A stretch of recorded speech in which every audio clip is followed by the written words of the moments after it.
Liberada, tá, Simone? Tá. Então, nesse momento, meus irmãos, elevemos o nosso pensamento a Deus e a Jesus, agradecendo mais uma vez por estarmos reunidos aqui, em nome do Cristo. Muito obrigada, Senhor, pela oportunidade. Obrigada por esta noite, por estarmos aqui, aprendendo mais um pouco sobre a nossa vida espiritual, junto destes obreiros da luz. Agradecidos somos ao mentor espiritual do nosso trabalho. Agradecidos somos ao Fabiano, que conduz as nossas aulas com tanto amor, com tanto carinho e amizade por cada um de nós. Que os nossos anjos de guarda estejam nos amparando neste momento, estejam dentro dos nossos lares, Senhor, nos ajudando a entender e compreender a lição do nosso livro da noite de hoje. E assim, Pai, damos por aberto a leitura do nosso livro, Obreiros da Vida Eterna, com a tua graça, com a tua bênção. Que assim seja. Que assim seja. Que assim seja. Bom, boa noite para todos vocês. Pessoal, só para me situar, é que como eu faço uso do livro aqui no digital, e no digital tem um número de páginas. No físico, quantas folhas tem? Enquanto vocês dão uma Vai olhadinha... até a página 41, esse capítulo. Não, eu preciso saber o número de folhas. Oh. Vai da 25 até a... Tem 13 e meia. Não, 13 gente, folhas é tem 13 folhas e meia. O meu é diferente, folhas. 391. Tema de O meu hoje é bem folhas. antigo. 12 folhas. Para mim, 12 folhas. 12. Não, eu preciso ter para poder gerenciar o horário, tá? Hoje 4 folhas e meia, Fabiana. O antigo Nossa, é 4 o meu folhas e tem meia. 7. Tá, ok, é que depende do tamanho do livro. Tem livro que é maior, daí diminui as folhas. Tem livro que é menor. Mas assim, ele está dentro de um padrão entre 7 e 10, né? Só para a gente ter uma ideia assim de... Porque daí eu vou gerenciando conforme o PDF que eu vou subindo, para nós podermos colocar. Então, eu vou projetar aqui o nosso livro. Enquanto eu vou projetando, eu vou falando. Nós, na última aula, então, a gente assistiu uma palestra do Metelo, né? Ele veio para trazer entusiasmo. Microfone aberto, pessoal. Ele veio para trazer o entusiasmo ali para o grupo. No início, ele disse que ele não era merecedor, mas isso é típico de espírito iluminado. Eles sempre são singelos, eles sempre acham que sabem menos que os outros. Não, ele não se desconsidera, mas eles têm um certo brio, assim, no sentido de... Espera só um pouquinho, deixa eu botar aqui. Deixa eu deixar alinhadinho para vocês, porque daí quem lê na tela, que pode ler na tela, né? Mais um pouquinho. Mais um pouquinho.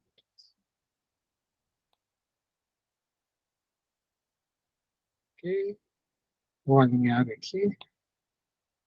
Mais um pouco.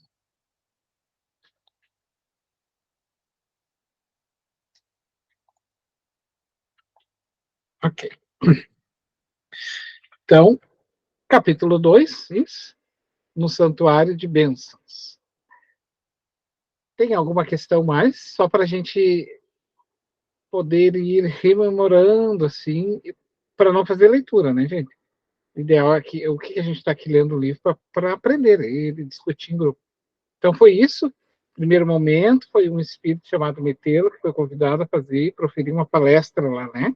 André Luiz então participou dessa palestra e aí ele ficaram entusiasmado como nós também ficamos. E agora capítulo 2, Santuário de Bênçãos. Daí como é a dinâmica nossa fazer a leitura em grupo, Lembrando sempre, não é palestra, não é aula, é estudo em conjunto. Sendo estudo conjunto, pode se intervir a qualquer momento, qualquer um pode falar no meio da... Não precisa dar a palavra, pedir a palavra, simplesmente fala, a gente para, a gente vai ouvir quem queira falar. Uma pontuação, uma questão, um dado estatístico, um dado histórico, uma informação psicológica, filosófica, educacional, uma questão espírita, uma questão pessoal, não tem problema. Tá? Daí, se achar ali dentro desse ponto do livro, pode pedir a palavra. Passo para o Homero, então, para nós seguirmos. Eu convidaria a Nadir. Pode ser, Nadir. Pode. Como o do Fabiano está com a letra maior, eu vou ler aqui na tela. Tá. Bom, ó, como é que eu faço assim, ó, Nadir?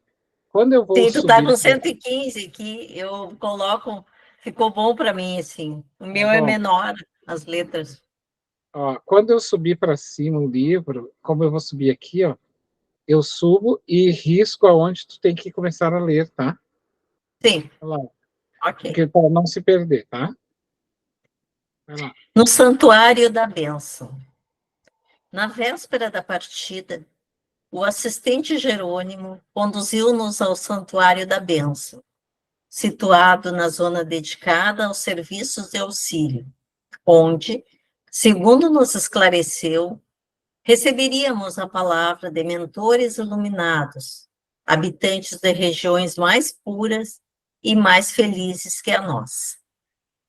O orientador não desejava partir sem uma oração no santuário, o que fazia habitualmente, antes de entregar-se aos trabalhos de assistência, sob sua direta responsabilidade.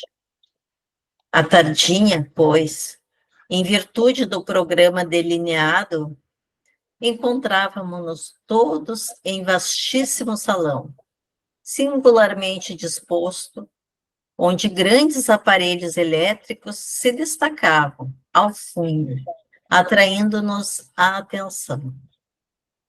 A reduzida assembleia era seleta e distinta. A administração da casa não recebia mais de 20 expedicionários de cada vez. Em razão do preceito, apenas 3 grupos de socorro, prestes a partirem a caminho das regiões inferiores, aproveitavam a oportunidade. O conjunto de 12 presididos por uma irmã de porte venerável, de nome Semprônia, que se consagraria ao amparo dos asilos de crianças desprotegidas. O grupo chefiado por Nicanor, um assistente muito culto e digno, que se dedicaria, por algum tempo, à colaboração nas tarefas de assistência aos loucos de antigo hospício. E nós outros, os companheiros encarregados de auxiliar alguns amigos em processo de desencarnação, perfaziam o total de 20 entidades.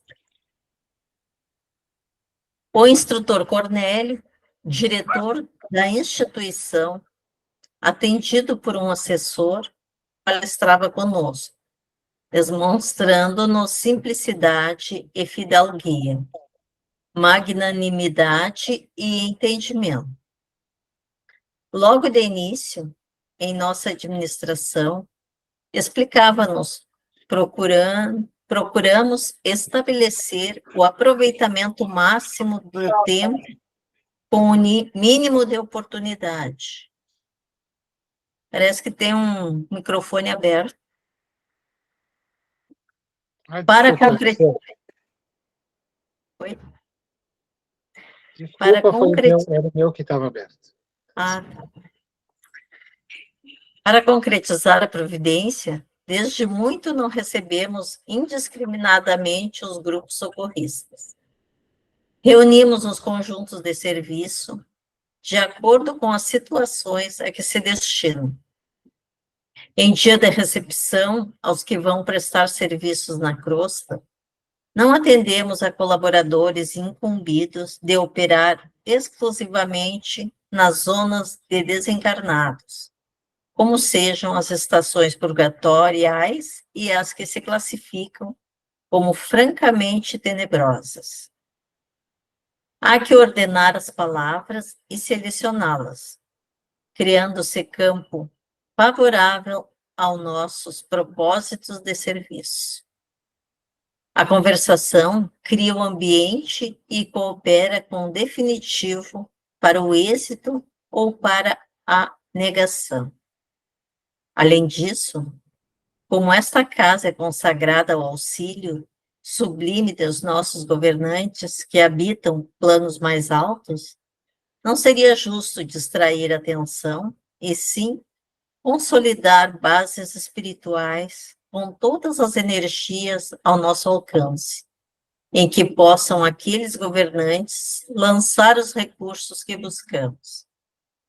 Compreendendo a extensão das tarefas por fazer e o respeito que devemos àqueles que nos ajudam, somos de parecer que precisamos sanar os velhos desequilíbrios das intromissões verbais desnecessárias e, muitas vezes, perturbadoras e dissolventes.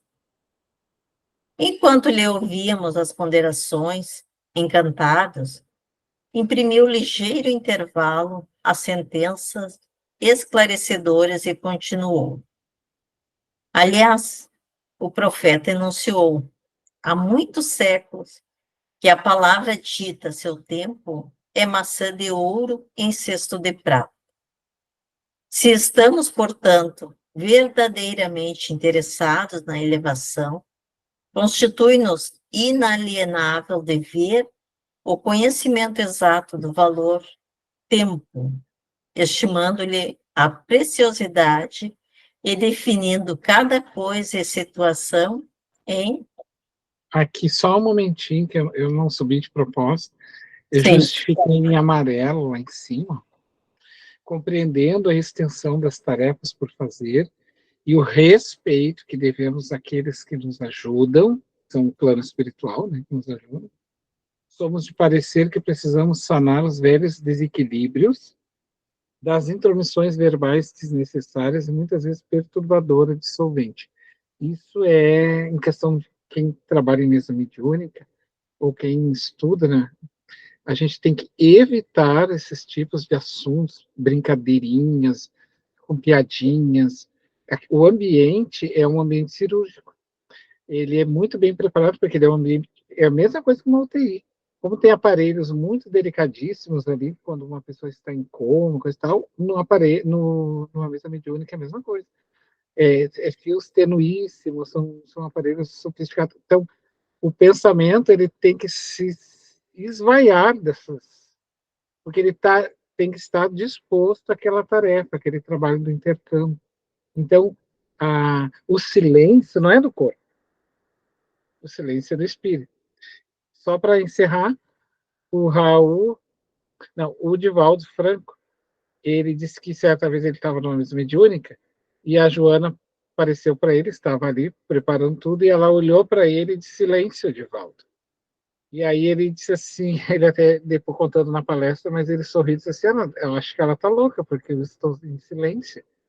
Aí ela ouviu ele pensar isso, ela disse: não, é o silêncio, não é do teu corpo, é da tua cabeça. Porque o teu corpo está parado, mas a tua mente está a mil. Então, a gente tem que entender, né, que o pensamento, ele tem forma, vida, movimento, ele interfere, ele plasma, ele cria, o pensamento é matéria, então ali está agindo o pensamento no ambiente. E esse é um cuidado que se deve ter, né, durante a mesa mediúnica. Leandro quer falar. Não importante isso, né, que não só para a mesa mediúnica, mas para todo tipo de trabalho da casa, né, é importante a gente ter esse silêncio, porque pelo silêncio a gente se conecta com a espiritualidade. O ruído que a gente provoca na nossa cabeça, ele gera interferência nessa conexão. E aí a espiritualidade ela não consegue agir através de nós para fazer o que precisa ser feito. Então, por exemplo, na hora do passe ali, enquanto estamos transmitindo aquele fluido espiritual para aquela pessoa, É importante que o nosso pensamento esteja naquele momento ali e não esteja fora dali em outros ambientes, em outros espaços, porque senão vai criar barreiras para esse fluido, né, que vem da espiritualidade endereçado àquela pessoa ali possa receber, né? Então é importante isso aí. Mas claro, isso a gente só vai tendo domínio através do conhecimento, de muito estudo. A gente vai entendendo a importância de estar conectado no momento do trabalho ali para aquela função. Isso aí, alguém mais gostaria de colocar? Senão a gente segue a leitura. Então pode seguir. Vou repetir aqui esse parágrafo para Pode. Aliás, o profeta enunciou: há muitos séculos que a palavra dita a seu tempo é maçã de ouro em cesto de prata. Se estamos, portanto, verdadeiramente interessados na elevação, constitui-nos inalienável dever o conhecimento exato do valor do tempo, estimando-lhe a preciosidade e definindo cada coisa e situação em lugar próprio, para que o verbo, potência divina, seja em nossas ações o colaborador do Pai. Sorrimos satisfeitos. Nada mais só para completar, né? Então, esse lugar próprio, que ali não é um lugar próprio para aquela situação, mas ele tem outro. A gente pode brincar, sim, gente. A gente pode sorrir, a gente pode descontrair, mas no lugar certo. Então, naquele momento ali, não, porque exatamente porque vai interferir, né? Ele interfere mesmo, né? Na situação do intercâmbio, como o Leandro falou. E aí ele fala do valor do tempo, né? Para que a gente aproveite aquele momento ali, porque é um momento de ouro, é uma maçã com cesto de prata. Prata, né? Que somos nós, e esse ouro vale ouro, esse tempo que é valioso ali, que se passa. Daqui a pouco a gente vai perdendo preciosidades que não se deve. Por isso, no Velho Testamento, eles não pronunciais o nome de Deus em vão. Essa singularidade de Deus, esse não pronunciar, é para que não se tornasse efêmero algo, porque depois nós se tornamos tão efêmero que perde o sentido espirituoso, perde o sentido do respeito, perde o sentido do divino, da expressão do sagrado, entende? A gente vai materializando tanto aquela ideia que deve estar assim, naquele altar da consciência, a gente materializa tanto que perde o respeito, aí não tem mais sentido. Por isso, tem coisas que a gente não pode, a gente tem que evitar. Então, daqui a pouco, e esse ambiente mediúnico, essa tarefa, ele deve ser isso também, visto por nós, por aquele ambiente importante. Podemos fazer as nossas brincadeiras? Podemos, a gente é humano, a gente gosta, se aproxima, é bom, mas aí lá fora, no outro ambiente, em outro momento. E a gente faz isso, em qualquer situação da vida. Se nós fizermos isso, que a Joana vai chamar isso de personas, a gente vai ter várias personas na vida. Então, em casa, eu não sou o patrão. Então, e também no trabalho, eu não sou a mãe, e nem o pai. E lá eu sou profissional. Entende? Então, se a gente respeitar esses ambientes, essas situações, a gente está convivendo socialmente. O que é a margem? Aquele que está à margem, que é chamado o marginal, né? A marginalização, aquele que fica à margem, exatamente é essa expressão da alma que não quer respeitar os ambientes. E muitas vezes ele acha que pode fazer tudo em qualquer lugar, em qualquer situação. E não pode. Eu quero tudo agora do meu jeito. Não pode. Entende? Então, essa expressão de ficar à margem, porque eu não quero seguir a ordem do ciclo da regra. E a gente tem que seguir o que manda, né? Esse ambiente. Então, no quarto do hospital é uma coisa, não tem é outra. Lá na rua é outra. Você entende? Então, para isso tem os ambientes, né? Mas vamos lá.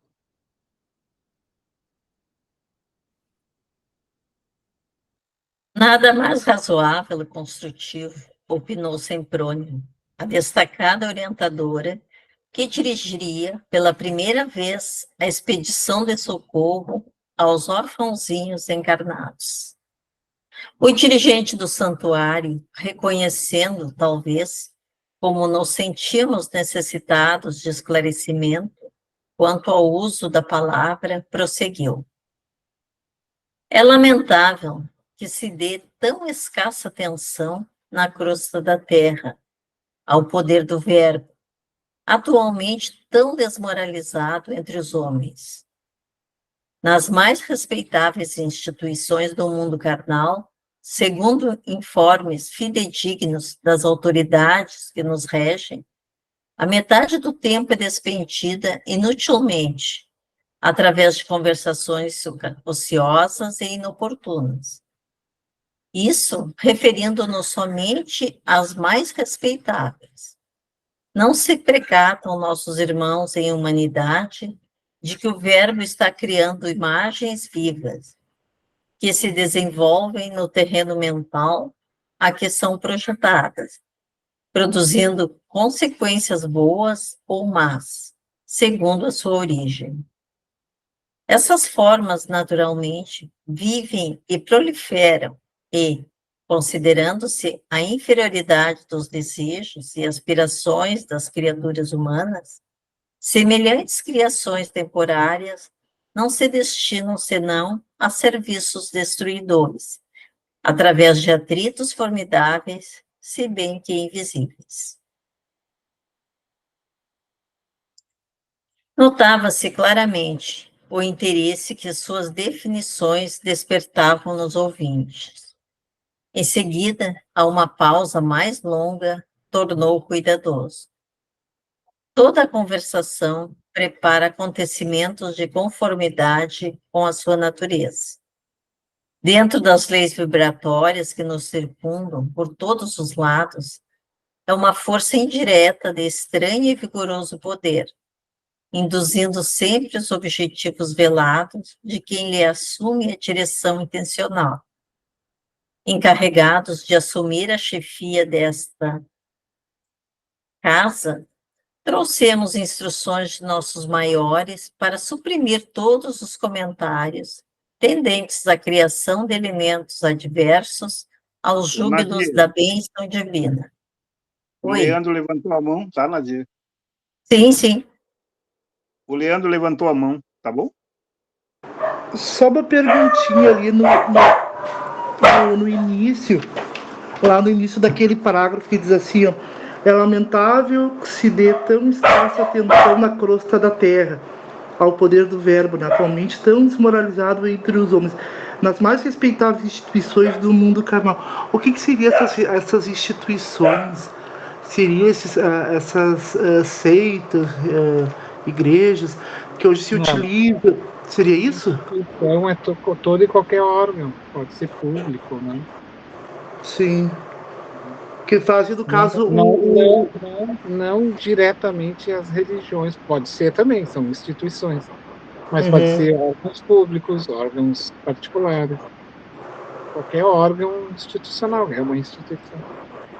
Sim, é que ele fala ali no caso que metade do tempo é despendida inutilmente com conversações ociosas e inoportunas, que a gente, por exemplo, vê assim, pode ser de pequenas coisas.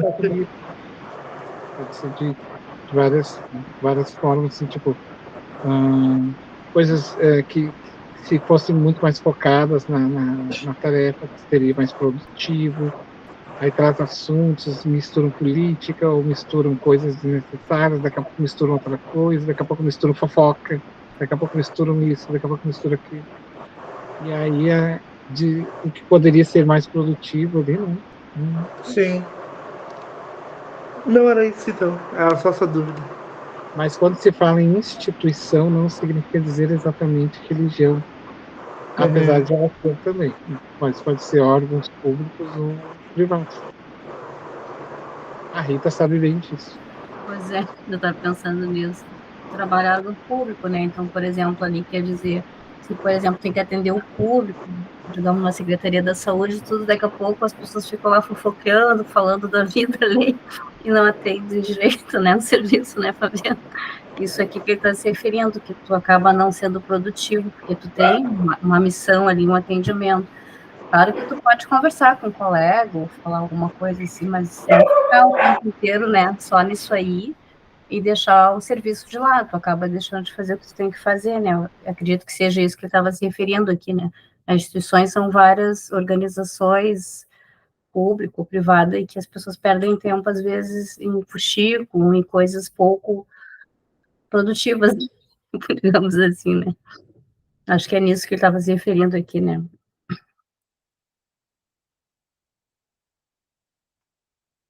Eu Nadir, acho quer descansar um pouquinho? teve uma pessoa, Quer passar para outro? Tudo tranquilo, É, pode passar. eu Só uma- convidaria a Virgínia. Não, Pode mas ser, Virgínia. teve uma pessoa que levantou a mão aqui para falar. Eu não me lembro quem era. E depois acho que ela retirou a mão. Virgínia, se tu vais ler na tela, é aqui, no primeiro ponto aqui da... É por isso. Não, eu vou ler aqui pelo livro, Nadira. Ah, tá Obrigada. bem. De nada. Tá. Então, eu continuo.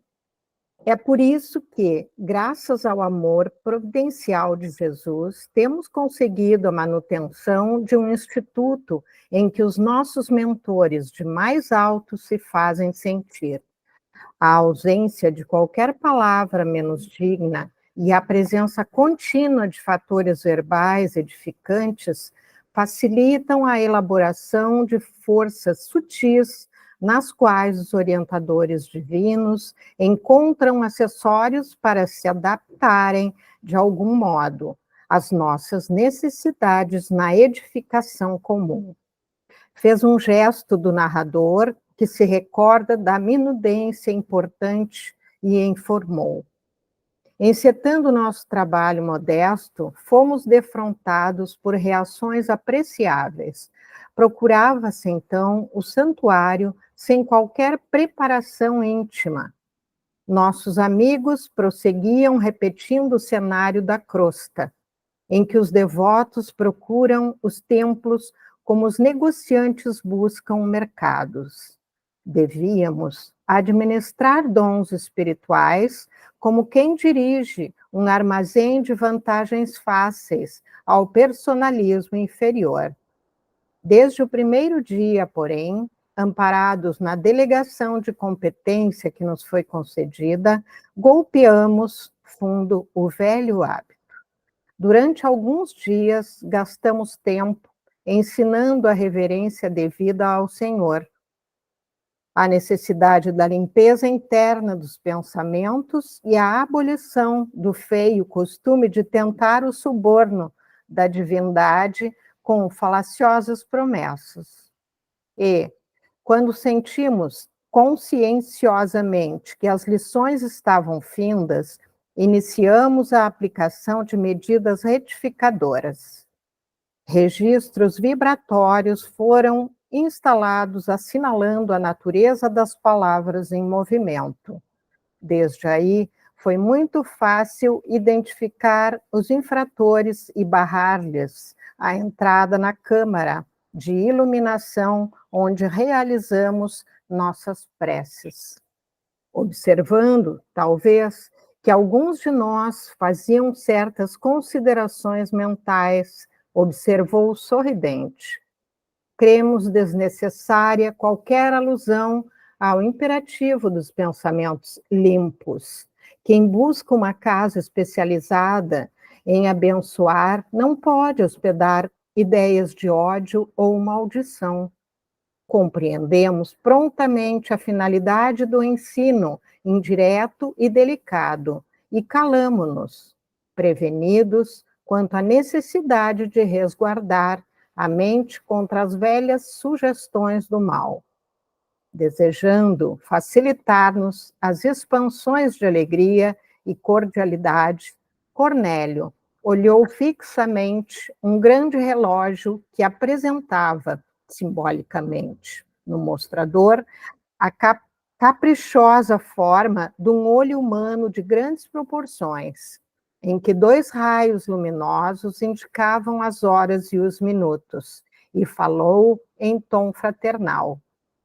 Teremos hoje, conforme notificação recebida há vários dias, a visita de um mensageiro de alta expressão hierárquica.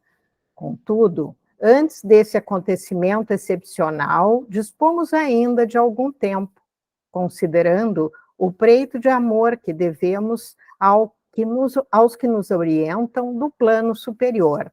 Não convém emitir a nossa invocação de bênçãos, nem antes, nem depois do horário estabelecido.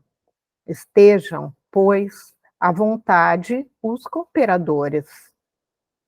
E, fixando o olhar nos 3 encarregados de serviço, acrescentou após as reticências: enquanto me entendo particularmente com os chefes das missões, temos quase 1 hora para a troca de ideias construtivas.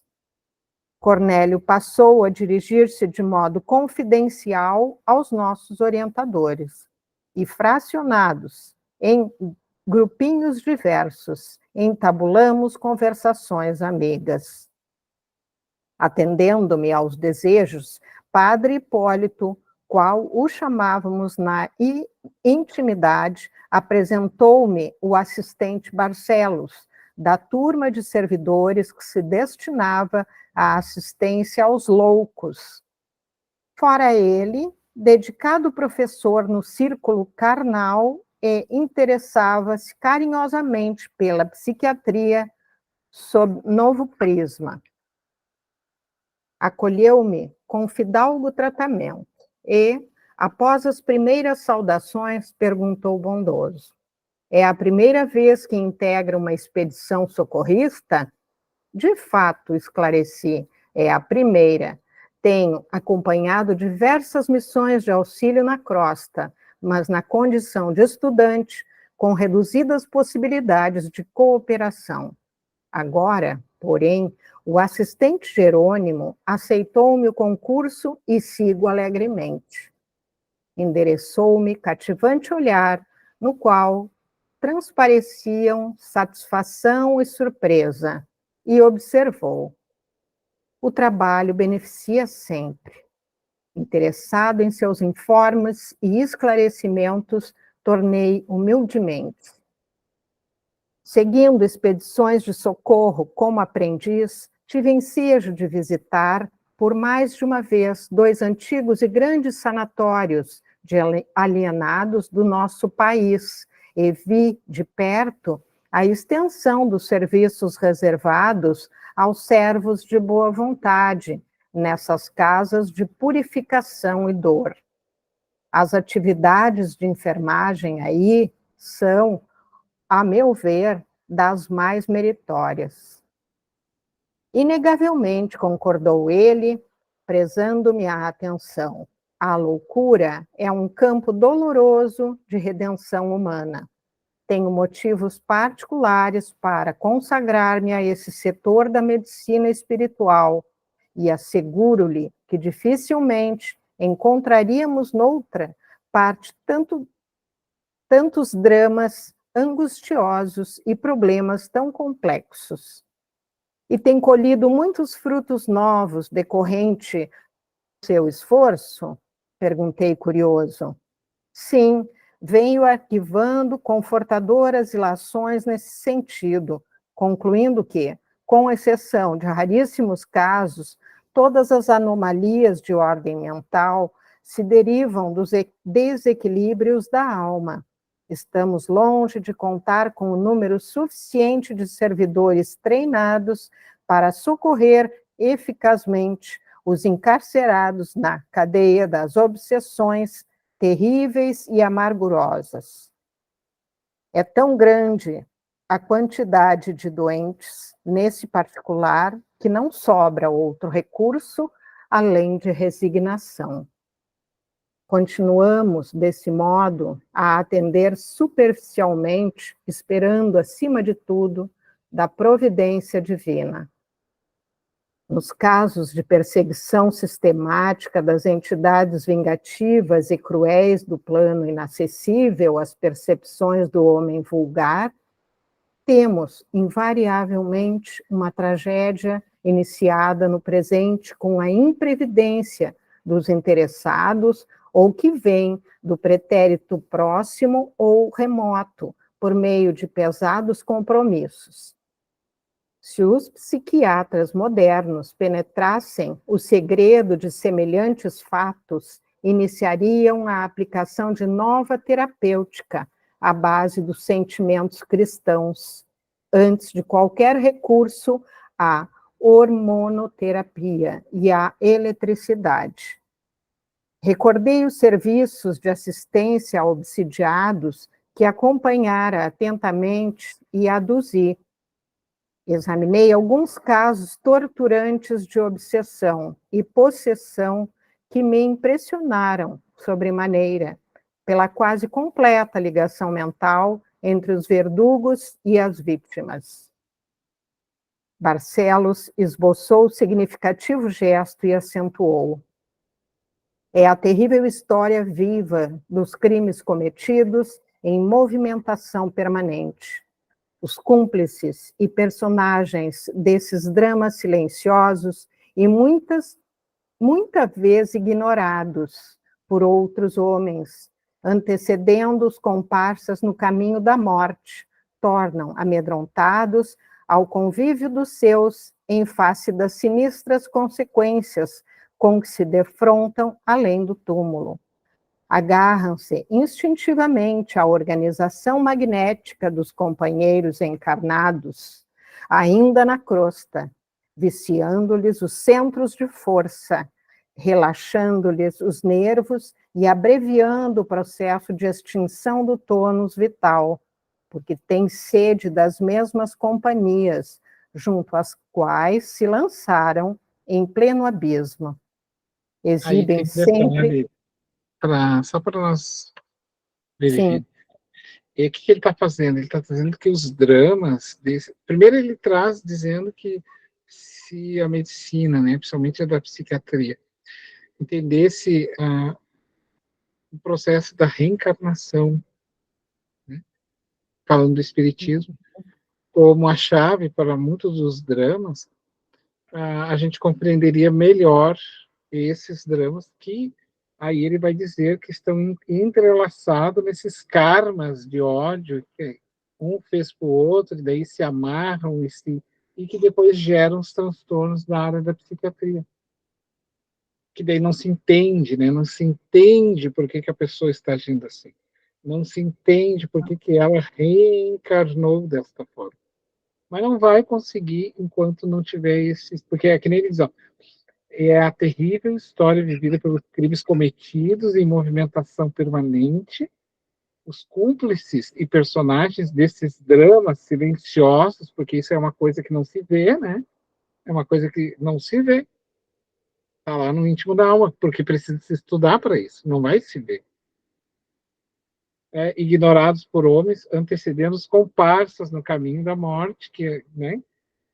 O que é esse drama? É um drama que antecedeu aquilo ali, né, desse caminho, tornam-se amedrontados do convívio dos seus, e assim vai indo, agarram-se instintamente, ou seja, instintivamente, que é um processo do ódio, e ali eles vão desequilibrando os centros de forças e tudo mais, viciando-lhes os centros de força, relaxando-se os nervos, ou seja, e abreviando o próprio processo de extinção do tônus vital. Abreviando, quer dizer que tornando mais curta a existência, porque devido à obsessão ele perde a vitalidade, porque o obsessor vai sugando, então ele, através dessa viciação dos próprios centros de força, o processo de extinção do tônus vital, porque tem sede das mesmas companhias junto às quais se lançam em pleno abismo. E aí, o que ele resumo está dizendo, né? Os dramas da obsessão que responderiam a muitos processos psiquiátricos. É verdade, Fabiano. E essas pessoas sofrem tanto com esses problemas psiquiátricos, e eu falo assim porque eu tenho um irmão com esquizofrenia, e sei que eles sentem medo, eles sentem perseguição, e não há medicamento que resolva. somente os trabalhos espirituais, juntamente, né, com os medicamentos, claro, é que dão uma melhorada na emoção, nos sentimentos das pessoas, né? E aí a gente sabe, né, que não dá para ficar abreviando somente com medicamento. Ele é o lenitivo, ele é importante, mas a pessoa não pode viver num mundo simplesmente sedando um corpo. Ela precisa ter vida, ela precisa ter alegria, ela precisa ser feliz. Então, mas para que isso ela tenha essa consciência, ela tem que ter a ciência de um processo espiritual acontecendo, né? E porque não dá para viver simplesmente, vou viver anestesiando isso com um remédio. Que ele é importante, a gente sabe que sim, mas não dá para viver, não pode viver assim. A felicidade está em resolver aquela questão, né? Promovendo ali a prática do bem, da caridade, fazendo com que essa pessoa se envolva em grupos de apoio, porque o que mais auxilia nesse processo da desobsessão é a caridade. O que acontece? O que convence o obsessor de que o obsediado ele realmente vai estar mudando é a sua reforma íntima. Porque o obsessor, isso é taxativo, tá? Claro, sim.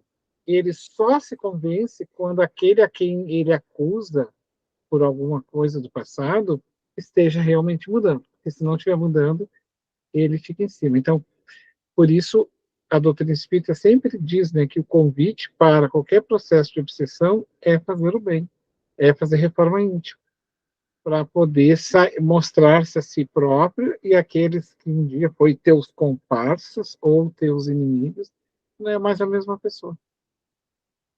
E que precisa, que vai mudar, que quer mudar. Daí o outro se convence porque ele vai perceber desta forma. Não, agora, só dizer assim não convence. Mas o Roberto queria falar.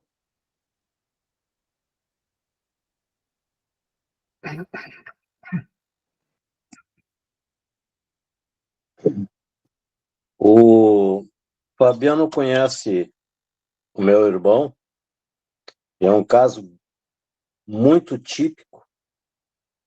Ele esteve, quando muito jovem, acho que 17 anos, por aí, ele esteve internado 10 meses na Clínica Pinel. E quando saiu, ele começou a usar uma medicação, até como se dizia na época, muito forte, né? Muito agressiva. E a minha mãe encarregou ele, encaminhou ele para tratamento espiritual, e ele, em seguida, desenvolveu, começou a trabalhar. Isso já vão, acho que 55 anos já. E desde que ele se dedicou à atividade mediúnica, né, ele nunca mais tomou remédio. Hoje ele é uma pessoa normal, mas os mentores dele deixam sempre bem claro: ele tem que continuar trabalhando. É uma maneira dele controlar esse problema neurológico, digamos assim, dele, né? Então, ele, às vezes eu me impressiono, porque ele trabalha direto, né? Mas já tive a oportunidade de conversar com um dos mentores dele, e ele foi e disse: olha, teu irmão não tem outra maneira. Para ele ficar no estado que ele se encontra, sem uso de medicação, tendo uma vida normal, né? Podendo ajudar as pessoas como ele ajuda, enfim, né? É um trabalho bem grande que ele faz. Ele tem que continuar se dedicando ao trabalho mediúnico. Então, eu sei o que é isso, né? E eu presenciei toda essa trajetória dele, e graças a Deus hoje ele está bem, em função da atividade mediúnica. o trabalho assim do voluntariado, o trabalho no bem, ele faz com que a alma angarie créditos consigo própria, com a sua consciência e com o próprio plano espiritual. Então, não é a casa espírita que precisa de nós, tá, gente? É nós que precisamos da casa espírita. É que a gente inverteu a lógica. Aí eu vou lá na casa espírita, faço a minha tarefa e já está muito bom. Não. A casa espírita não precisa de nós.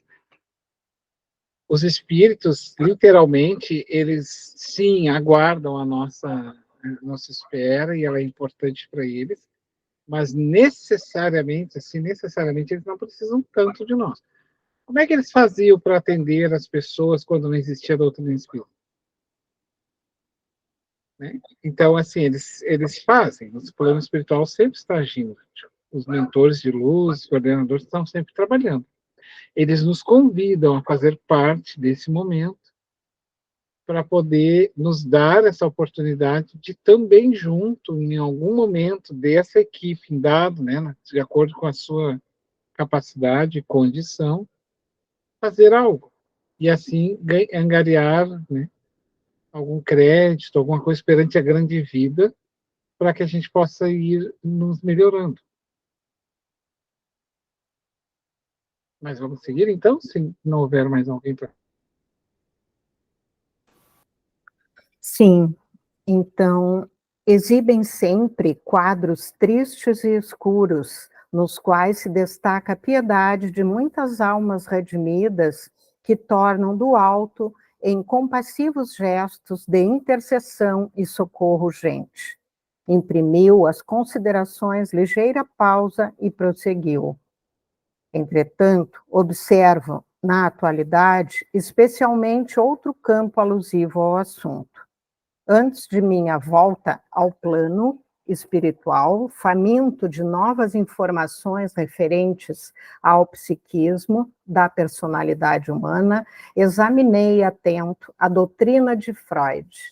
Impressionado com as variações psicológicas dos caracteres juvenis, sob minha observação direta e apaixonado pela solução dos profundos enigmas que envolvem a criatura terrestre, encontrei na psicanálise um mundo novo.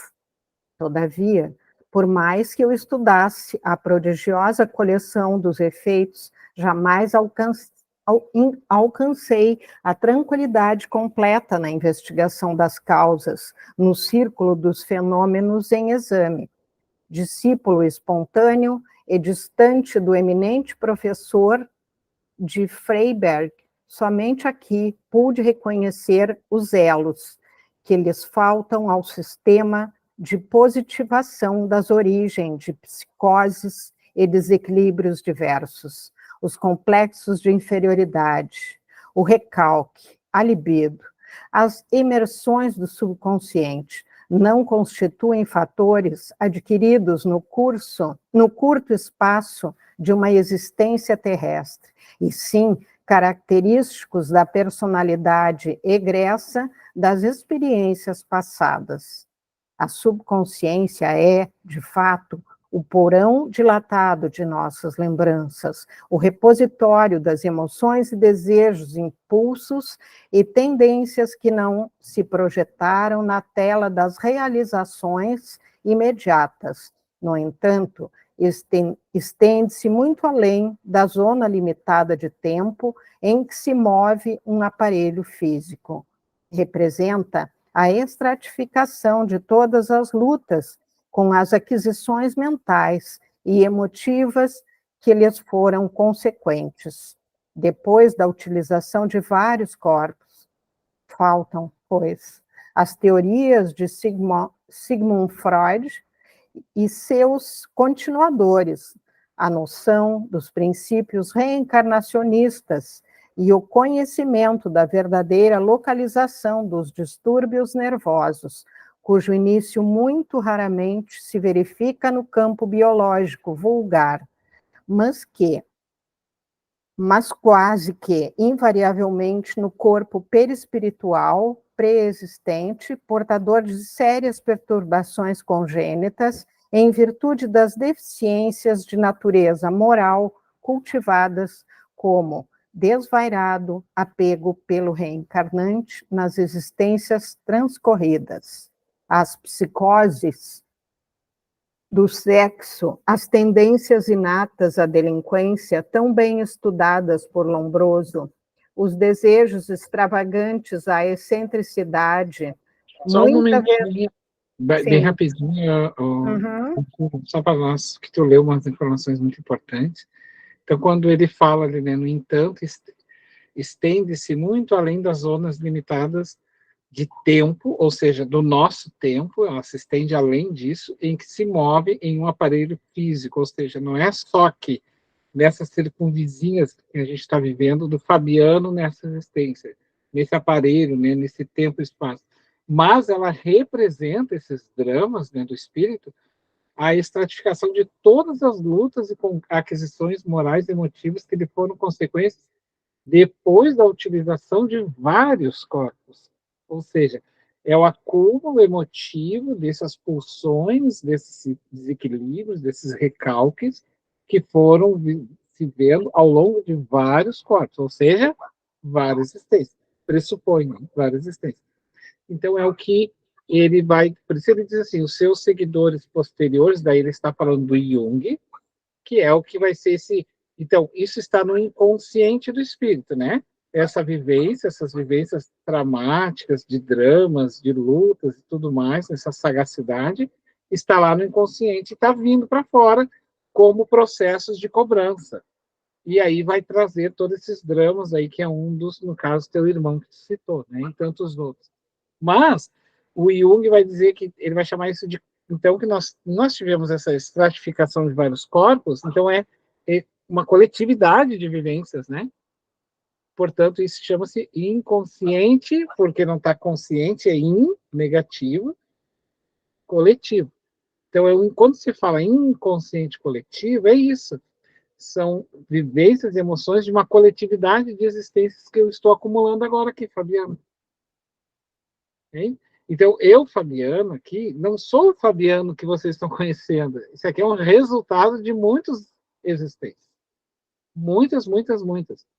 E que, ao longo, neste processo que eu estou fazendo aqui, isso está contribuindo para muitos fatores meus que tem que ser trabalhado, entende?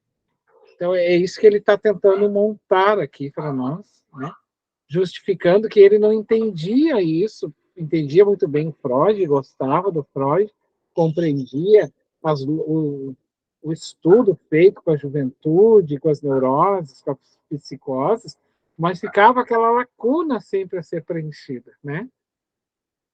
É uma lacuna que se preenchia, que daí é que é a doutrina espírita que vai preencher isso, falando das existências de vários corpos, de outras vidas, de outras vidas, né? Mas se quiser comentar alguma questão, Virgínia, ou alguém mais, senão a gente segue. Virgínia, tu quer descansar um pouquinho? Pode ser, seu Homero. Eu convidaria o seu Roberto. Pode ser, seu Roberto. Uma questão assim, que eu quero deixar para vocês que estão lendo é o seguinte: quando o seu Homero disse assim, quer descansar um pouquinho para tomar uma água, se vocês não quiserem, vocês dizem assim, não, eu não quero seguir. Pode seguir, tá?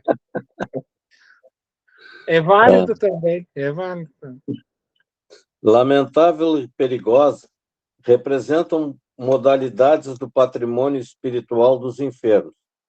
Patrimônio que ressurge de muito longe em virtude da ignorância ou do relaxamento voluntário da personalidade em círculos desarmônicos.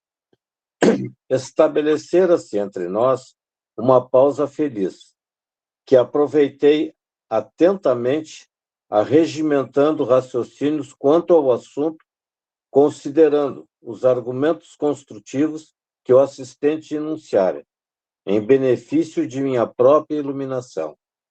Recordei meus escassos conhecimentos da doutrina freudiana e voltei mentalmente ao consultório, onde muitas vezes fora procurado por amigos atacados de estranhas e desconhecidas enfermidades mentais, a se socorrerem de minhas pobres noções de medicina, não obstante minha carência de especialização em tal sentido. Eram maníacos, histéricos, esquizofrênicos, de variados matizes, em cujos cérebros ainda existia luz bastante para a peregrinação pelos livros científicos. Haviam devorado ensinamentos de Freud. Entretanto, se as teorias eram valiosas pelos elementos de análise, não ofereciam socorro algum substancial e efetivo ao doente. Descobriam a ferida sem trazer um bálsamo curativo. Pois então, aí que está a chave, né, Roberto? É o seguinte, o que ele está trazendo é que para o terapeuta, ok, ele estava encontrando os dramas daquela pessoa. Agora a pergunta é assim, e para a pessoa que estava sofrendo drama? Porque aí o terapeuta está feliz, ele está encontrando as explicações. Mas só que ele quer a chave seguinte, sim, mas eu tô, mas e essa pessoa que está sofrendo? Como é que fica? Porque é muito fácil, né?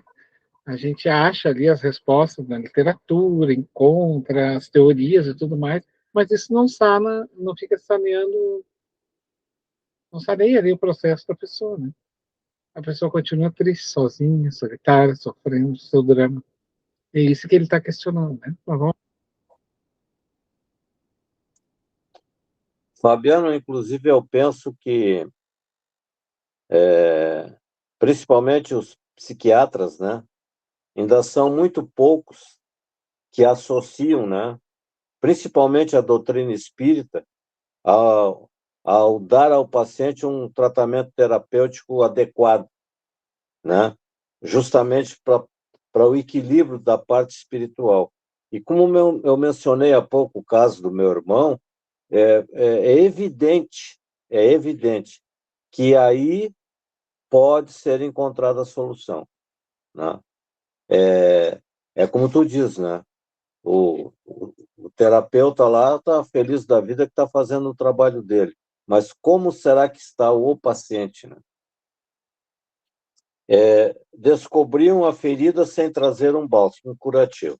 Indicavam o quisto doloroso, mas subtraíam o bisturi da intervenção benéfica.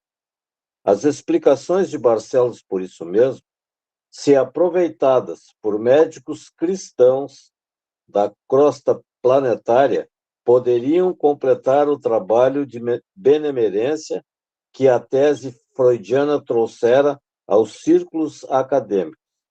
Antes, porém, que formulasse novas considerações íntimas, tornou ele: tenho minhas atribuições com os desequilibrados mentais. Todavia, meu esforço maior, ultimamente, desdobra-se na região inspiracional dos médicos humanitários para que os candidatos involuntários à perturbação sejam auxiliados a tempo. Depois de verificada a loucura propriamente dita, a maioria dos casos terminou o processo de desarmonia psíquica. Muito difícil conduzir a restauração perfeita aos alienados com ficha reconhecida. Embora seja incessante a nossa batalha pelo restabelecimento integral da porcentagem possível de enfermos. Antes do desequilíbrio completo, houve enorme período em que o socorro do psiquiatra poderia ter sido providencial e eficiente. Não será, portanto, um grande trabalho orientarmos indiretamente o médico bem intencionado para a palavra confortadora e o carinho restaurador? Incalculável número de pessoas permanece no plano carnal tentando a solução dos profundos problemas relativos ao próprio ser, relacionando as conclusões dos tratadistas humanos cujos pontos de vista divergem nos pormenores, temos, na esfera de aperfeiçoamento terrestre, 5 classes de psicoses. As de natureza paranoica, perversa, mitomaníaca, ciclotímica e hipermotiva. Eu fiz aqui uma pesquisa, né? Por exemplo, tem um caso aqui, ó, perversa, bom, o que diz aqui? Depressão, caminho de depressão e corrupção. Mitomaníaca, tendência patológica, inventar mentiras, diminuir seu semelhante. Depois tem a ciclotímica, alienação mental mais ou menos grave, superintoxicação, depressão melancólica. E a hiperemotiva. Vamos ver o que diz aqui a hiperemotiva. Hiperemotivo. Disposição de reagir de forma emocional exagerada aos acontecimentos, englobando respectivamente a mania das perseguições e o delírio de grandeza, os desequilíbrios e fraquezas de ordem moral, histeria e mitomania, os ataques melancólicos e as fobias e crises de angústia. O interlocutor sorriu, fez uma pausa e continuou. Esta, a definição científica dos nossos amigos, que, como nós outros antigamente, só possuem o recurso de diagnosticar e analisar nas minudências anatômicas arabescos de ouro sobre a areia do Saara, não tornariam o deserto menos árido. Assim, a terminologia brilhante sobre o quadro escuro do sofrimento. Precisamos divulgar no mundo o conceito moralizador da personalidade congênita, em processo de melhoria gradativa, espalhando anunciados novos que atravessem a zona de raciocínios falíveis do homem e lhe penetrem o coração, restaurando-lhe a esperança no eterno futuro e revigorando-lhe o ser em suas bases essenciais. As noções reencarnacionistas renovarão a paisagem da vida na crosta da Terra, conferindo à criatura não somente as armas com que deve guerrear os estados inferiores de si próprio, mas também lhe fornecendo o remédio eficiente e salutar. Faz muitos séculos, afirmou Plotino, que toda a antiguidade aceitava com certa a doutrina de que se a alma comete faltas, é compelida a expiá-las, padecendo em regiões tenebrosas, regressando em seguida a outros corpos, a fim de reiniciar suas provas. Falta, desse modo, lamentavelmente, aos nossos companheiros de humanidade, o conhecimento da transitoriedade do corpo físico e o da eternidade da vida, do débito contraído e do resgate necessário, em experiências e recapitulações diversas. Barcelos calara-se por instantes, e eu lhe ponderava a extensão da competência. Com justificativa razão, possuía ele o título de assistente, porque não era um simples irmão auxiliador, mas profundo especialista no assunto a que se dedicara fervoroso. A conversação dele valia pelo um curso rápido de psiquiatria, sob novo aspecto, que me cabia aproveitar, em benefício próprio, para as tarefas marginais do serviço comum. Desejando traduzir minha admiração e contentamento, observei reconhecido. Ouvindo-lhe as considerações, reconheço que o missionário do bem, onde se encontra, é sempre um semeador de luz. Ele, porém, pareceu não ouvir minha referência elogiosa e prosseguiu noutro tom após longa pausa. O meu amigo examinou alguns casos de obsessão entre agentes invisíveis e pacientes encarnados, impressionando-se com a imantação mental entre eles. Pisamos, no momento, outro solo. Referimos-nos às necessidades de esclarecimento dos homens perante os seus próprios companheiros de plano evolutivo. No círculo das recordações imprecisas, a se traduzirem por simpatia e antipatia, vemos a paisagem das obsessões transferida ao campo carnal, onde, em obediência às lembranças vagas e inatas, os homens e as mulheres, ungindo uns aos outros pelos laços de consanguinidade ou dos compromissos morais, se transformam em perseguidores e verdugos inconscientes entre si. Os antagonismos domésticos, os temperamentos aparentemente irreconciliáveis entre pais e filhos, esposos e esposas, parentes e irmãos, resultam dos choques sucessivos da subconsciência, conduzida a recapitulações retificadoras do pretérito distante. Congregados Ele de está novo. falando, né, nesse caso, né, Roberto? Só para Sim. dentro do lar, os reencontros das almas, que vai trazendo desse subconsciente lá de dentro, né, da alma. O André Luiz fala no livro Evolução em Dois Mundos que onde ficam essas informações do inconsciente? Ele vai dizer que é no corpo mental. É uma área muito profunda, não é tão superficial assim, é muito profunda.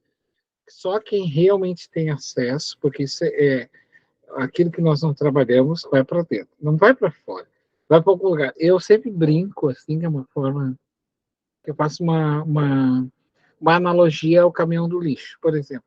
A gente produz lixo, é natural, né? A gente compra uma coisa, a gente cria um lixo. E a gente joga lá na frente, o lixeiro vem e bota no caminhão e vai embora. Só que assim, né, gente, aquilo não some.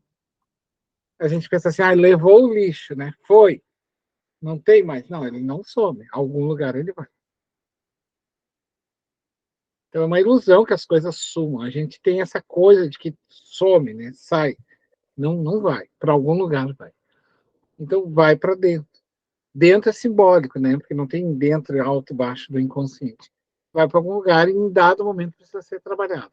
Então, qual é o melhor mecanismo de poder trabalhar isso, fazendo com que esse que é negativo, consciência, porque é uma consciência que eu não posso lembrar, por isso é inconsciente, aquilo que não é consciente, é no ar. Então, esses seres vão reencarnar e vão fazer um novo palco. Ora, esses personagens vão trocar os seus papéis. Então, se lá no passado era o casal, eram os amantes, né, que mataram o terceiro em nome, chamaram de amor, e criaram aquele drama, agora vão reencarnar em um novo processo de drama, onde um vai receber como uma filha ou filho, para poder entender que o sentido de amor não é aquele sentido ali que tu acreditava. E qual é a melhor forma de entender o sentido de amor, senão esse amor maternal, esse amor paternal? Então, esses dramas é que vão...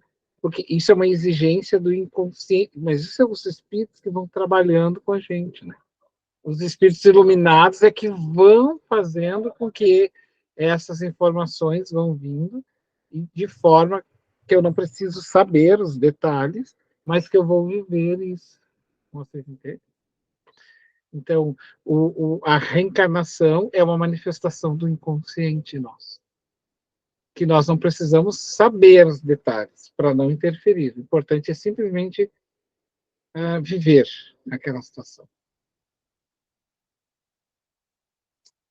Fabiano, outra coisa a considerar é essa reunião, através da reencarnação, essa reunião familiar, ela tem esse sentido de ajustes, né?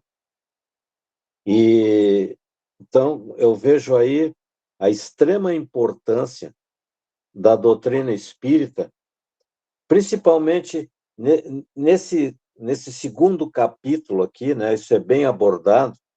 Se todos de uma mesma família conseguirem se unir, estudarem a doutrina espírita, eu penso que o entendimento, a compreensão, a tolerância do problema do meu irmão, do meu pai, da minha mãe, vão me tornar tolerantes a isso, né? E eu vou procurar uma solução, digamos, pacífica, né? Sem as agressões habituais.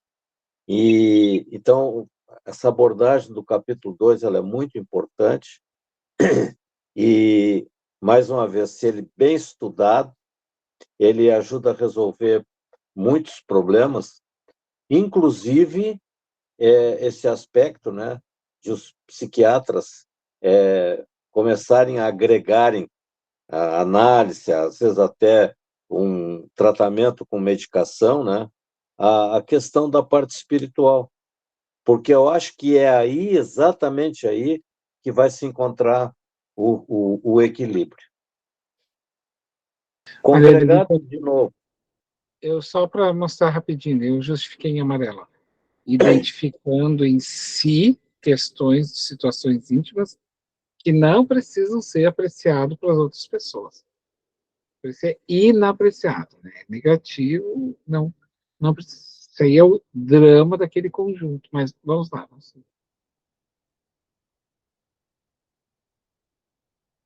Posso continuar?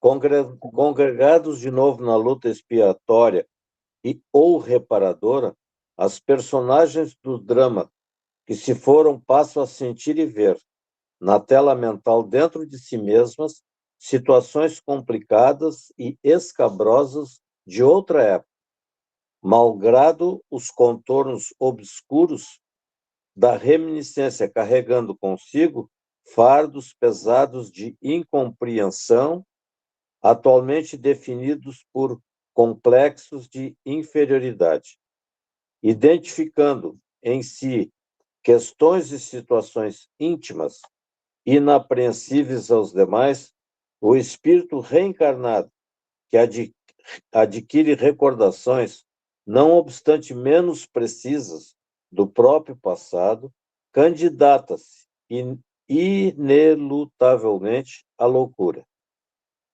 E nessa categoria, meu amigo, temos na crosta planetária uma porcentagem cada vez maior de possíveis alienados, requerendo o concurso de psiquiatras e neurologistas, que, a seu turno, se conservam em posição oposta à verdade, presos à conceituação acadêmica e às rígidas convenções dos preceitos oficiais. Esse, em particular, são os pacientes que interessam mais de perto meus estudos pessoais. São as vítimas anônimas da ignorância do mundo, os infortunados absolutamente desentendidos que, de loucos incipientes, prosseguem pouco a pouco a caminho do hospício ou do leito de enfermidades ignoradas, tão só porque lhes faltam a água viva da compreensão e a luz mental que lhes revelem a estrada da paciência e da tolerância em favor da redenção própria. São muitos semelhantes casos angustiosos, Indaguei por falta de argumentação à altura das considerações ouvidas. O assistente sorriu e esclareceu. Oh, meu caro, a extensão do sofrimento humano, nesse sentido, confunde-se também com o infinito. Barcelos ia prosseguir, mas retiniu, sonora, uma campainha singular, convocando-nos aos preparativos da oração. Era preciso atender. Está concluída a leitura do segundo capítulo. Então, o próximo capítulo é o Sublime Visitante. Gente, esse momento aqui ele é muito importante. Eles vão receber, então, uma entidade de outras para fazer uma palestra. Eu cito muito, muito, muito mesmo em aula, em palestra, um detalhe aqui que daí eu deixo para falar na próxima aula, sobre a questão do amor além da família. Tá? Aí na próxima aula eu vou explicar para vocês por que é importante a gente transcender o amor além da família, olhar as crianças dos outros também como as nossas crianças, olhar as pessoas como os nossos entes. Então, ele é muito emblemático nesse ensinamento aqui para nós. Mas voltando aqui, né, ao nosso capítulo que terminamos, vocês perceberam que ele fez um chamamento para nós, aqui principalmente, né, quando esses dramas eles não são sanados de alguma forma, ou não são atendidos através de um convite mais, digamos assim, da vida para a pessoa que está vivendo o seu drama psiquiátrico ou não, e aí realmente ele vai ter que viver o seu drama de uma forma de karma mesmo, assim, vivendo aquilo ali como uma maneira redentora de resignação, né? Aqui ele cita mais ou menos assim, ó, são as vítimas anônimas da ignorância do mundo, os infortunados absolutamente desentendidos, que de louco incipiente prosseguem pouco a pouco a caminho do hospício ou do leito de enfermidade ignoradas, tão só porque lhes falta a água viva da compreensão e a luz mental que lhes... A água viva da compreensão seria esse leque maior, né? De compreender com mais grandiosidade. E o símbolo que ele traz, a água viva, gente, é que ele está querendo dizer, né? O que mata a sede? Água. Mas não é a sede do corpo que ele se refere, a sede do espírito. Então, a água viva, viva. Quando Jesus foi até a mulher do poço e disse a ela, eu tenho uma água, né, que realmente mata a sede. Oi? Exatamente. O Gabriel está dizendo aqui que é a sede do conhecimento espiritual, porque essa é a sede que a doutrina espírita mata, né? Que é a água viva. Então, ali Jesus tomou a água, a samaritana, deu a água a ele, e ele diz, mas eu tenho a água viva que mata a sede do maior, né? Então, é nesse sentido que ele está dizendo, que isso, como isso é ignorado, tão só porque lhe falta a água viva da compreensão e a luz mental que lhe revelem a estrada da paciência, da tolerância em favor da redenção.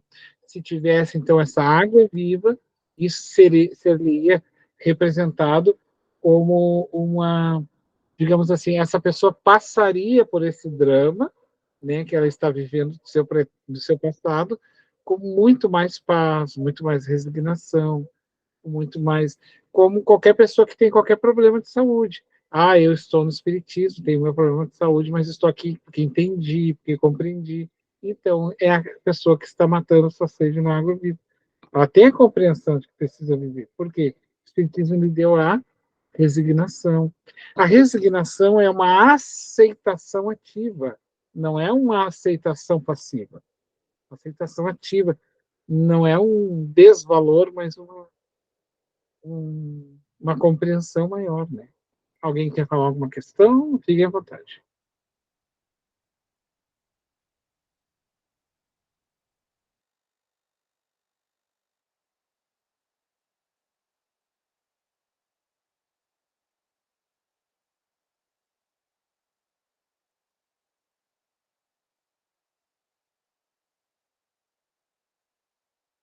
Então, a gente passa para o Homero. Tudo certo, pessoal, não tem pergunta. Vamos passar para a Simone, não é, Simone? Opa.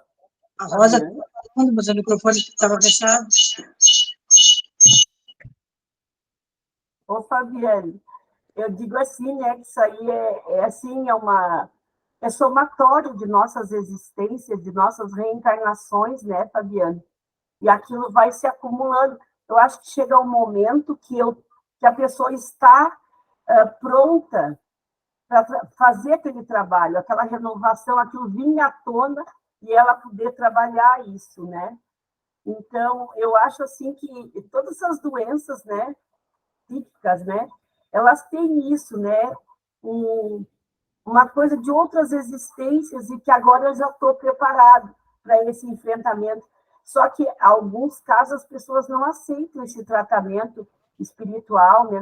Não aceitam, ou vão na casa espírita, fazem meia dúzia de tratamentos, fazem uma semana o tratamento, um mês, e depois já se afastam da casa, se afastam dos tratamentos, e a doença vem, parece, com mais força, né? Então, eu acho que a pessoa deve, assim, a gente sabe, né? A gente aconselha a fazer o tratamento e procurar, né, toda assistência sempre, mas as pessoas muitas vezes se negam a isso. Eles não aceitam que eles vão viver a vida toda tendo que estar dentro de uma casa espírita, fazendo tratamento, sabe? Eles acham que não é importante, né, Fabiana? Tem um trecho do Evangelho, eu já passo a palavra para quem levantou a mão ali, que diz assim, ó, a aceitação é o consentimento da razão, a resignação é o consentimento do coração. Olha que forte isso. Doutrina espírita é símbolo. Por exemplo, a aceitação é quando aqui, ó, aceitei, eu aceito, vou pegar aqui um exemplo, eu aceito que esse livro não é meu, eu perdi o livro. Então, assim, eu aceito. Aceito não quer dizer que eu concorde. Quando o ente querido desencarna, eu aceito, mas eu aceito aquilo ali mesmo? Não. Eu aceito porque não tem que fazer, tem que enterrar o corpo, porque tem que enterrar. Agora, quando há o consentimento do coração, por exemplo, a aceitação, diz o Espírito lá no Evangelho, é o consentimento da razão. Agora, é diferente quando tem a resignação. A resignação é o consentimento do coração. Aí, quando aqui a gente aceita, é diferente. Porque daí aqui o coração aceitou, né? E aceitar não é dizer assim, agora eu vou me esquecer da pessoa, não vou chorar pela falta da pessoa que foi. Não, não é nesse sentido. É eu não me revolto. Eu não me revolto contra Deus, eu não me revolto contra a situação. Porque se eu sei que Deus é eternamente justo e bom, portanto, ele não está me fazendo mal. Porque se ele estivesse me fazendo mal, ele não seria mais eterno. Então, é o conceito. Então, o meu coração aceita, eu choro, que é normal, é saudável, porque as pessoas não são coisas, não é um objeto. Então, alguém que saiu e eu não vou ver por um tempo, então é natural que eu sinta saudade. Sentir saudade, chorar, né? Mas nunca revoltar-se, nunca condenar alguém, Deus contra ele. Então, é o que ele traz ali. Se a luz, essa luz viva, essa água viva, fosse aceita, ele tomaria e teria a aceitação do coração. Eu tenho um problema, que eu tenho que tomar essa medicação, mas eu vou tomar essa medicação e vou seguir aqui. A minha mãe dizia assim, né? Vocês estão usando o exemplo. Quando tiver que tomar um remédio, bota na boca, toma, engole e segue a vida. Pronto. Bota na boca, engole e segue a vida. Não pensa muito, não fica pensando muito, não fica filosofando em cima do remédio. Tome e pronto. É mais ou menos isso. Alguém tinha levantado a mão aqui, né, também? Eu levantei, Fabiano. Rosa, querida, alguns de nós, ou talvez a totalidade, tem a oportunidade de trabalhar no fraterno. E o ser humano, na na sua grande maioria, e eu já passei por essa experiência, então me sinto à vontade de falar, ele vem à casa espírita e terceiriza os seus problemas. A casa espírita passa a ser responsável pelos seus dramas, né, pelos seus problemas. E por mais que a gente convide a pessoa vir ter conosco, estudar a doutrina, né, para facilitar o entendimento dela, para ela entender que a doutrina espírita é um agente de esclarecimento, de ajuda, mas tem uma coisa, isso não tem como abrir mão, nós temos que fazer a nossa parte. Então é muito comum, às vezes, tu marca lá o retorno 4, 5 vezes, vem a segunda, se no outro dia não está sanado o problema dele, ele desiste e não volta mais. Né? E inclusive nós temos que aprender a conviver com isso. Né? É ótimo que nós temos consciência do que fizemos e nos cabe fazer a nossa parte. A parte do outro não tem como nós fazermos, né? O meu fardo eu tenho que carregar, não posso transferir ele para ti, né? Agora, para a pessoa ter esse entendimento, não tem outro caminho, com raríssimas exceções. Ele tem que estudar a doutrina espírita. Se ele estudar a doutrina espírita, aí ele vai pensar, eu comecei a estudar, como me ajudou. Claro que ajudou, inegavelmente, mas ele também se ajudou, né? Então, isso aí às vezes a gente até olha esses assuntos com tristeza, né? Porque a gente está ali com tanto amor, com tanta vontade que as pessoas vençam as suas dificuldades, parem de sofrer, né? Que aprendam, porque com certeza logo em seguida eles vão ensinar também, né? Mas, querida, não depende só de nós, depende dos nossos ouvintes, né? É isso. E um outro detalhe que é importante é que todo tarefeiro da casa espírita ele tem que se habituar que as pessoas têm que virar as costas e ir embora. Elas têm que ir embora e se elas não quiserem voltar, isso para nós não é importante. O importante é que quando ela voltar, quando ela quiser voltar, que ela encontre os braços sempre abertos e a porta sempre aberta. Se ela virar as costas, e elas têm que virar as costas para nós, sabe por quê? Porque elas não podem criar expectativas em nós. Nós não temos que ter essa expectativa, né, dessas pessoas, que ela tem que não sei o que. Não. Nós somos ali tarefeiros para aquela função. Então, eu estou aqui para te dar a água viva que eu também bebo. Isso é muito importante. Mas ela toma, vai embora. Bebe, vai embora.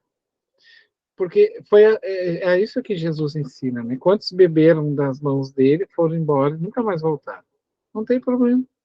Então, o que é importante para nós é que, quando ela retornar, as portas sempre estejam abertas, né? E aí a gente retoma de novo, desde o começo, incansavelmente. Porque nós também fomos assim, no passado. Nós também fomos assim. Eu tinha um grande professor meu, assim, no início do Espiritismo, e ele dizia uma coisa que era muito interessante com relação a essa questão, que o médium ele nunca pode criar nenhuma expectativa. Ele sempre é ele que precisa da casa espírita e nunca a casa espírita que precisa dele. Então, mas que a casa espírita vai estar sempre aberta para recebê-lo ali. Então, ele tinha esse olhar assim, sempre muito. Sabe? A pessoa vinha depois de meses, assim, cabisbaixa e triste, não fez nada daquilo que foi orientada, né? Tudo aquilo que foi tudo por água abaixo, voltou lá, feito que nem se diz aqui, né, nos gaúchos, com Cusco com o rabo entre as pernas, assim, bem, mas não tem problema, a gente recebe de novo, recebe de braços abertos, porque foi assim que os benfeitores nos receberam. E aí ele dizia assim, quando eu via um barulho, aí isso serve para nós, né, Roberto, porque a nossa casa lá, na rua é um barulho assim que nós, e às vezes dá para ouvir a palestra, às vezes não dá. Então ele diz assim, quando tu ouvir um barulho estridente, diz assim, ah, meu filho, eu também já fui assim, que nem tu. Amanhã tu vai estar aqui. Porque, pode ter certeza, hoje ele faz barulho, amanhã ele vira espírito. No futuro ele vai virar espírito. Então, geralmente os batedores, os barulhentos, é uma representação de um pouquinho do que nós fomos. Assim. Nós também já fomos assim. Em dado momento, nós também botamos lá dificuldade lá para espíritos bons e nobres. Nós nos demos conta, acordamos. Mas acordar não resolve. Acordar é acordar. Agora eu preciso lavar o rosto e trabalhar. Só que agora eu vou encontrar as mesmas figuras na qual eu também fui um protagonista. Só para vocês terem, eu vou resumir para vocês assim a minha fala e vou sair. Uma vez eu tive um desdobramento de um sonho, e eu fui num lugar baixo, assim, nos umbrais, e um espírito olhou para mim e disse assim: olá, general, seja bem-vindo novamente. E eu pensei assim, general? Meu Deus! E eu pensei comigo, então, isso aí serviu de lição. Antes de achar que espíritos não sei o que, tu também já foi igual a ele. Olha só, lá nas trevas me chamaram de general. Aí, o que eu fazia lá antigamente? Que agora eu já não faço mais, obviamente, acordei, mas ainda ecoa nisso. Então, esse chamado general, seja bem-vindo novamente, eu dei um salto para trás, assim. Então, e aí eu me lembro sempre desse esse amigo. Quando houver um barulhinho estridente na tua volta, não te irrita, né? Tu também já fez isso lá na porta, em algum momento, lá no passado, e agora tu está aqui. Amanhã eles vão estar aqui contigo de novo, trabalhando. Mas tu continua sendo general. Às vezes eu sou bem general.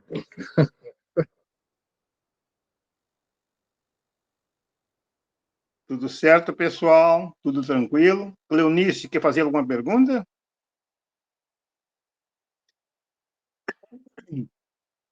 Podemos passar para a Simone, então? Vamos passar, então. Então, tá bom.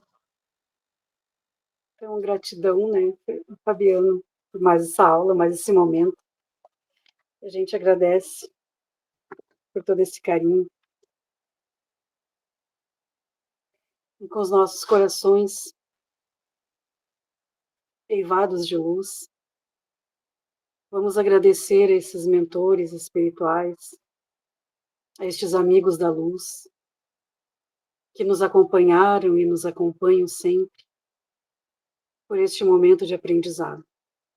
Que cada um de nós possa sair deste banquete de mensagens de luz, de harmonia, de paz, muito melhores do que quando aqui chegamos.